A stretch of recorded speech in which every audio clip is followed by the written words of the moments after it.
Hello guys, welcome back to my channel. आज हम पढ़ने वाले हैं ग्रामर का एक टॉपिक जो कि है पैसिवाइजेशन। पैसिवाइजेशन होता क्या है? What is पैसिवाइजेशन?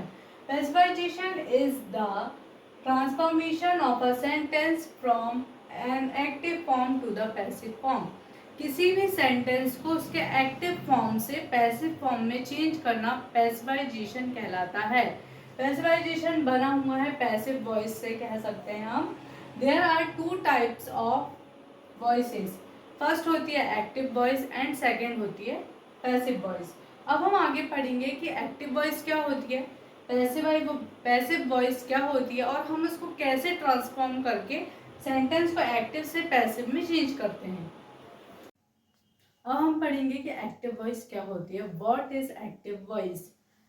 A verb is said to be in the active voice when the subject acts as।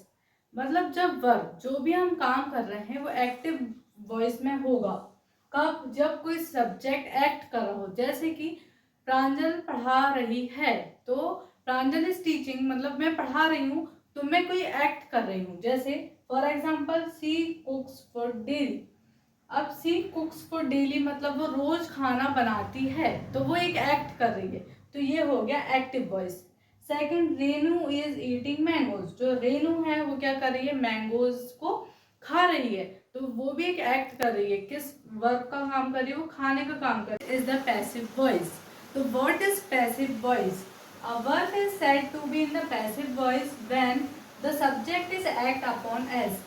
Verb जब पैसिव वॉइस में होती है जब कोई भी subject, he, she, it, they, we या कोई भी पर्सन का नेम जब वो किसी चीज में एक्ट कर रहा हो। For example food is cooked bye her daily. उसके द्वारा भोजन बनाया गया। तो एक्टिव में हमने पढ़े थे सी कुक्स फूड डेली। वो रोज खाना बनाती है, मतलब वो कुछ एक्ट कर रही है, कुछ काम कर रही है। बट अगर हम ये बोलें कि food is cooked bye her daily, कि उसके द्वारा खाना बनाया गया, तो ये होगा पैसिव वॉइस। नॉर्मली हम सेंटेंसेस को बोलते हैं कि ये काम हो रहा है, तो वो एक्टिव हो जाएगा। पर किसी के द्वारा या कोई किसी व्यक्ति के द्वारा वो काम किया जा रहा है, तो उसको हम बोलेंगे passive voice. Second example is the mangoes are being eaten by Renu. Renu के द्वारा आम खाए जा रहे हैं, खाए गए।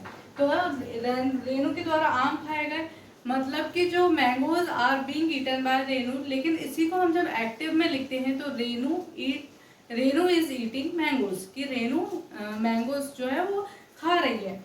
और रेनू के द्वारा खाए गए मतलब पैसिव, कि उसी चीज को किसी के थ्रू काम करना, किसी चीज में काम करना कहलाता है पैसिव वॉइस। और नॉर्मली कोई एक्ट करना, कोई भी वर्क करना, वो कहलाता है active voice.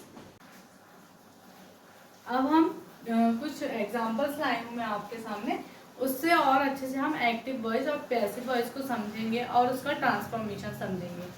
For example active voice लिखा हुआ ही राइट्स अ स्टोरी।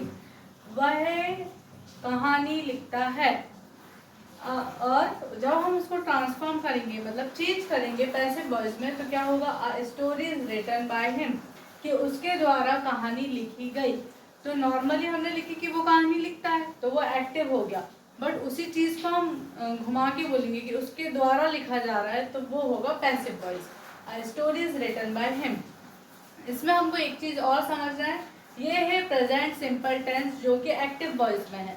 बट इस सेंटेंस को जब हम पैसिव वॉइस में चेंज कर रहे हैं, तो हम प्रेजेंट परफेक्ट टेंस का यूज कर रहे हैं, जिसमें हम रिटर्न वर्ड, मतलब कि वर्ब की थर्ड फॉर्म यूज कर रहे हैं। और अगर ये प्रेजेंट टेंस में है, तो जो पैसिव वॉइस का सेंटेंस रहेगा वो भी प्रेजेंट में ही रहेगा। अगर एक्टिव वॉइस का सेंटेंस जो है वो पास्ट में है, तो जब वो पैसिव में चेंज होगा तो वो सेंटेंस पास्ट में ही होगा। फॉर एग्जाम्पल सेकेंड वाला देखो, एक्टिव वॉइस क्या होता है? He does not like music. उसको संगीत पसंद नहीं है। तो डज किसका फॉर्म है? प्रेजेंट का। बट जब पैसिव में हम इसको चेंज कर रहे हैं, तो वो हो गया music is not like by him. मतलब प्रेजेंट परफेक्ट तो है, क्योंकि इसमें वर्ब की थर्ड फॉर्म लाइक का लाइक्ड हो गया। बट इज भी है, क्यों? क्योंकि ये प्रेजेंट में है।